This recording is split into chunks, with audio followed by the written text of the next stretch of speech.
Merhaba. Perilerin Bahçesi'nde bugün günün konusu hünnap çeşitleri.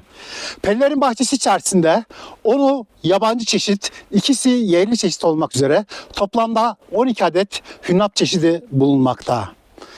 Bu hünnap çeşitlerini zaman içerisinde sizlerle paylaşacağım. Bugün sizlerle paylaşmak istediğim iki hünnap çeşidimiz var. Birincisi hemen solumda görmüş olduğunuz Halina hünnap. İkincisi koktebel hünnap. Bundan sonraki videolarımda da Perilerin Bahçesi içerisinde yer alan hünnap çeşitleri, bu hünnap çeşitlerinin özellikleri ve hünnap yetiştiriciliği ile ilgili sizlerle her çeşidi tanıtırken kısa ve öz bilgiler paylaşacağım. Evet, ilk olarak Halina hünnapla başlamak istiyorum. Halina hünnap çok erkenci bir çeşit ve çok verimli bir çeşit. Perilerin Bahçesi içerisinde yer alan hünnap çeşitlerinden dalcık üzerinde yaklaşık 150'yi bulan, 100'den fazla dalcık üzerinde çiçek üretebilen en verimli çeşittir Halina hünnap. Evet, ekranda görmüş olduğunuz gibi Halina hünnapımız tamamen olgunlaştığında maun rengini almakta.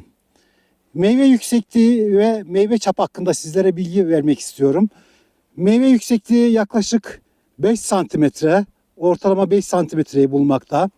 Meyve çapı ise ortalama 3 santimetre civarı. Şekil olarak görmüş olduğunuz gibi oval bir şekle sahip Halina hünnap. İnce bir kabuğu var. Şöyle üst kısımdan alayım. Şeklini daha net görmeniz açısından. Bir de alt kısımdan. Alt kısım birazcık daha sivri. Halina hünnapın şekil özellikleri bu şekilde. Evet, Halina hünnapın görmüş olduğunuz gibi dikenleri koktebel hünnapla kıyasladığımız zaman çok daha uzun. Yaklaşık 1,5 santimetre civarı dikenleri var. Evet, Halina hünnapın en önemli özelliği çok sayıda çiçek üretiyor olması. En büyük özelliklerinden birisi. Çünkü çok verimli bir çeşit. Dalcıklarda yaklaşık 150'ye varan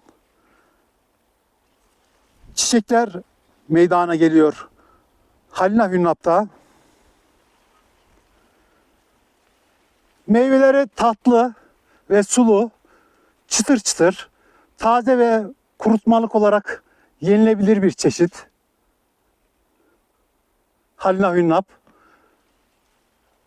Diğer hünnaplarda olmayan en büyük özelliklerinden biri de meyveleri burada görmüş olduğunuz gibi üçlü, dörtlü yan yana meyveler oluşturuyor. Bakın burada çok sayıda yine meyve oluşturmuş. Yan yana çok sıkı meyveler oluşturuyor Halina hünnap. Halina hünnap şu hali tam olgunlaşmış hali. Görmüş olduğunuz gibi maun rengini almış. Bakın şurada birazcık tam olgunlaşmamış. %50 maun renginde, %50 yeşil. Bu haliyle tattığınız zaman Halina hünnapı taze iğde aroması alıyorsunuz. Yani bu olgunlaşmadan önceki hali de yenilebilir, çok lezzetli, çok güzel bir aromaya sahip Halina hünnap. Bir önceki aşamada yani %50 burada görmüş olduğunuz gibi %50 maun rengini almış, %50 yeşil haliyle de yediğiniz zaman taze iğde aroması alabileceğiniz müthiş farklı bir lezzet oluşturuyor. Meyveler genelde 10 gram civarında.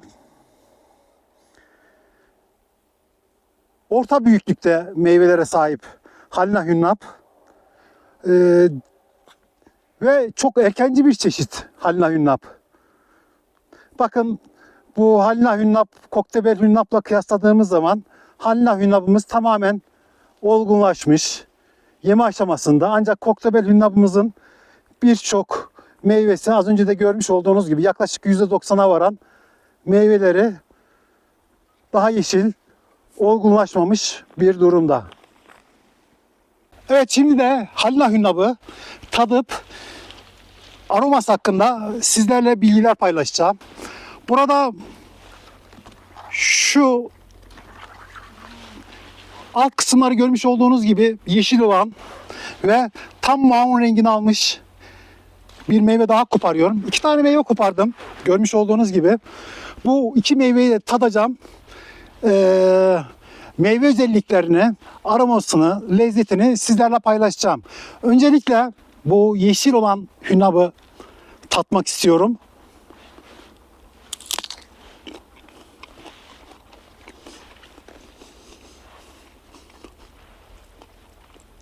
Tam olgunlaşmamış. %30 benekler düşmüş, maun rengini almış bir hünnap, bir Halina Hünnap. Bu şekilde %50 civarı yeşil olan Halina Hünnap'ın aroması çok farklı. Bu haliyle, tam olgunlaşmamış haliyle taze iğde aroması alıyorsunuz yerken. Bambaşka bir lezzet, diğer hünnap çeşitleriyle alakası yok. Çok farklı bir aromaya sahip bu haliyle Halina Hünnap. Ancak şu şekilde elimde görmüş olduğunuz gibi maun rengini aldığı zaman diğer hünnap çeşitlerinden pek farkı yok. Yani birbirlerine yakın. Hemen bunu da tadıyorum.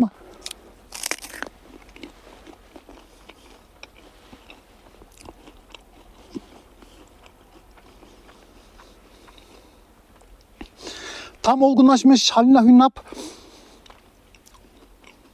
tatlı bir aromaya sahip. Şekerle ekşilik ağızda kalmıyor. Ekşilik yok. Kabuk yapısı çok ince. Meyve dokusu açık yeşil bir meyve dokusu var. Yine aynı şekilde Halina Hünnap'ın meyve dokusu da Koktebel Hünnap gibi aynı şekilde güzel bir meyve dokusu olan hünnap çeşidi. Görmüş olduğunuz gibi meyvelerimiz oval. Halina Hünnap'ın en büyük özelliğini şimdi size bahsedeceğim.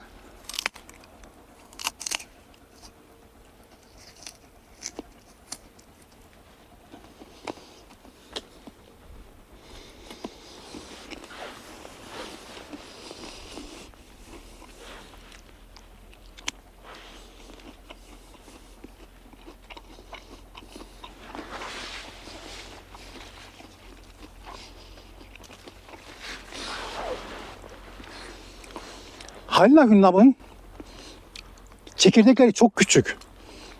Örneğin Koktebel Hünnap'la ya da diğer hünnap çeşitleriyle kıyasladığımız zaman çok küçük çekirdekleri var. Meyve ağırlığı fazla değil. Ancak çekirdeğinin küçük olmasından dolayı çok kalın bir et kalınlığı var. Meyve et kalınlığı çok fazla. Meyve çok fazla. Oranladığımız zaman, diğer hünnap çeşitlerine oranladığımız zaman meyve eti diğer hünnap çeşitlerine göre çok fazla olan bir çeşit Halina Hünnap. Çıtır çıtır, sulu.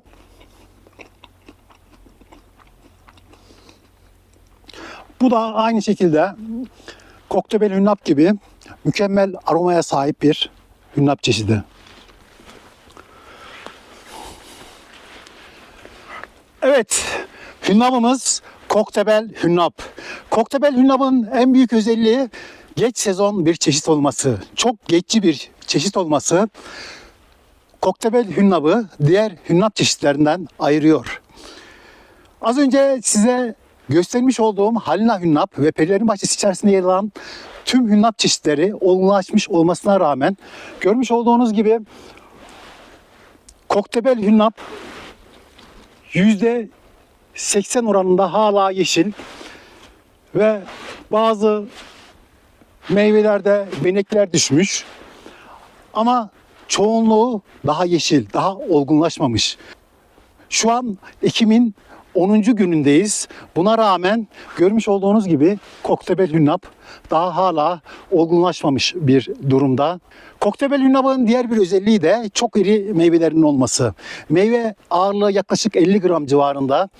Şu an bizim meyve boyutlarına baktığımız zaman İkinci yılı, 2 yıl önce bu koktebel hünnabı aşılamıştım. İkinci yıl olmasına rağmen ve meyve beslemesi, sulaması bu yıl birazcık aksadı. Buna rağmen 5 santimetre yüksekliğinde, 4 santimetre çapında meyvelere sahip.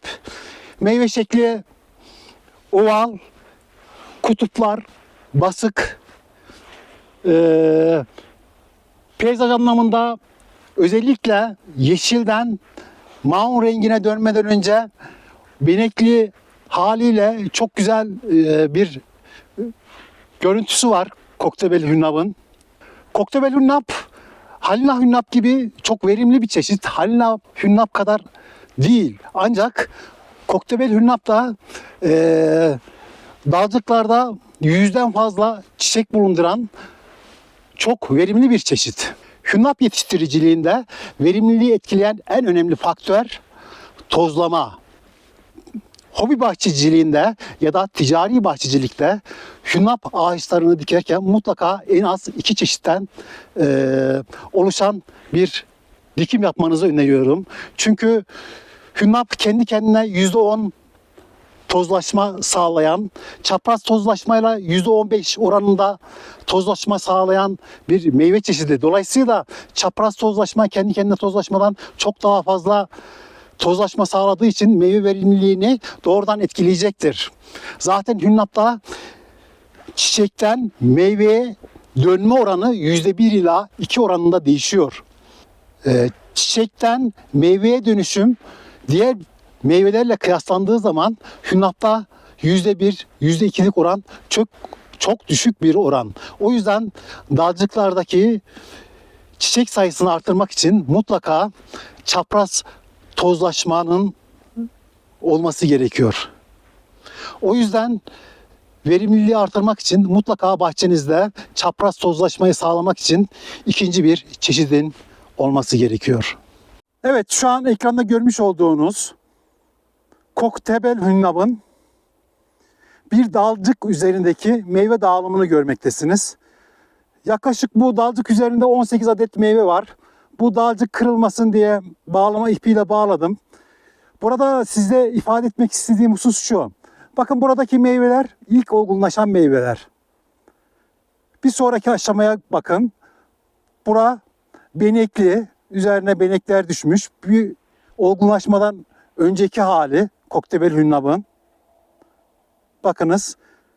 Burada görmüş olduğunuz kısım ise koktebel hünnapın yeşil kısmı. Yeşil hali. Uç kısımlara doğru indiğimizde meyve çapı, meyve iriliği küçülüyor. Meyve iriliğinin küçülmesinin nedeni nedir? Bakın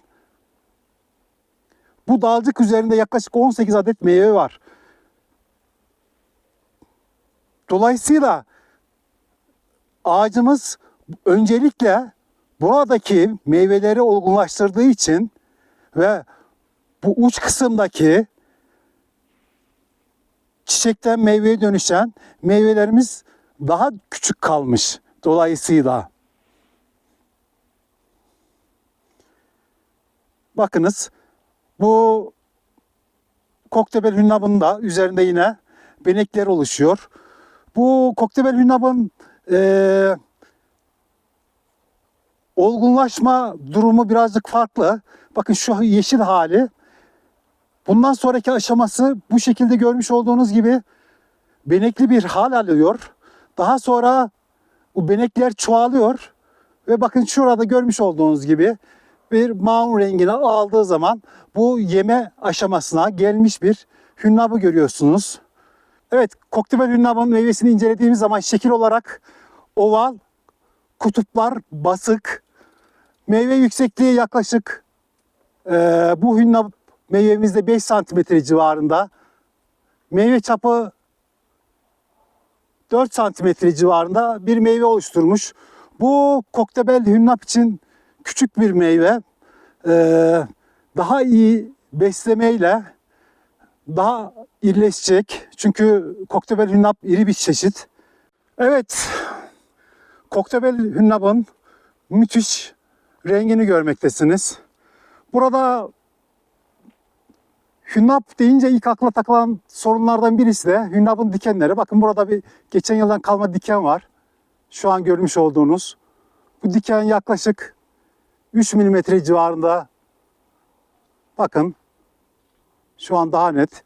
3 milimetre civarında geçen yıldan kalma bir dikeni var burada. Diken boyutlarını size göstermek istiyorum. Bu yılki diken boyutları daha kısa, yaklaşık 2 milimetre civarı. Bakın çok kısa dikenleri var. Yeni dikenleri. Bakın burada bir diken var yine. Çok ince ve kısa. 2-3 milimetre civarında.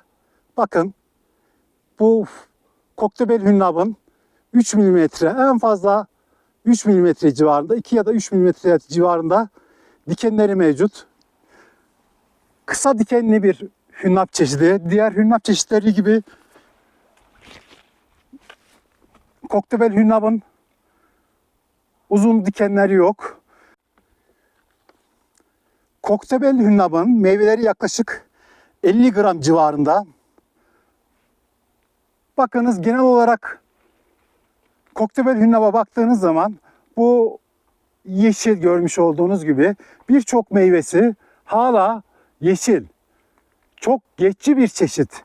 Perilerin bahçesi içerisinde yer alan diğer hünnaplar tamamen olgunlaşmasına rağmen görmüş olduğunuz gibi koktebel hünnapın birçok meyvesi %80 oranında hala yeşil.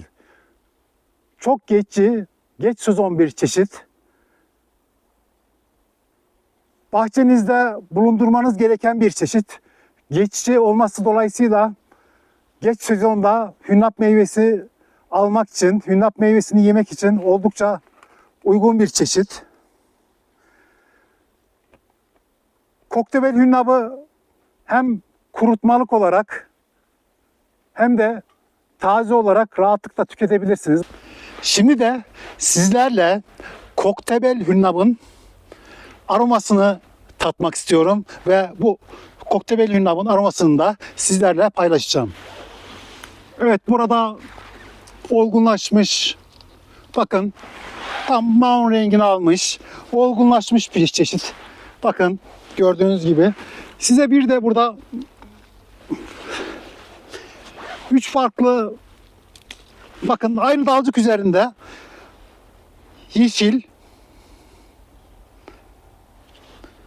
Bakın bu öncelikle benekler düşüyor olgunlaşmadan önce. Bu şekilde benekler düşüp daha sonra tamamen maun rengiyle kaplanıyor. Bakın görmüş olduğunuz gibi maun rengiyle kaplanmış bir koktebel hünnap. Çok iri meyvelere sahip koktebel hünnapımız. Meyve çapı bunlarda 4 santimetre, meyve yüksekliği 5 santimetre, oval şeklinde, kutuplar görmüş olduğunuz gibi basık. Çok güzel bir çeşit. Geç sezon bir çeşit olması bambaşka özelliği. Şimdi meyvemizi tadalım.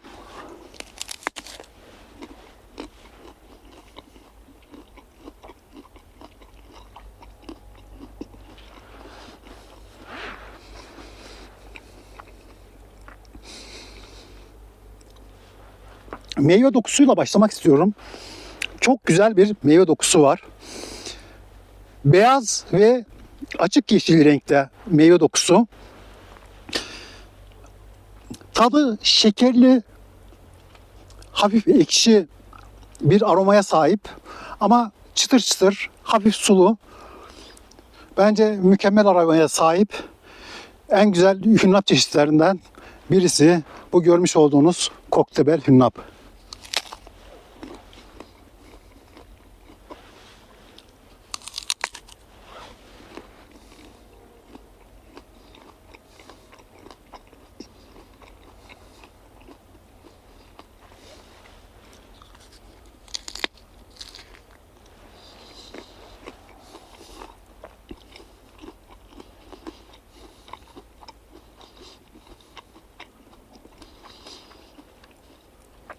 Çekirdeği orta büyüklükte bir çekirdeğe sahip koktebel hünnap.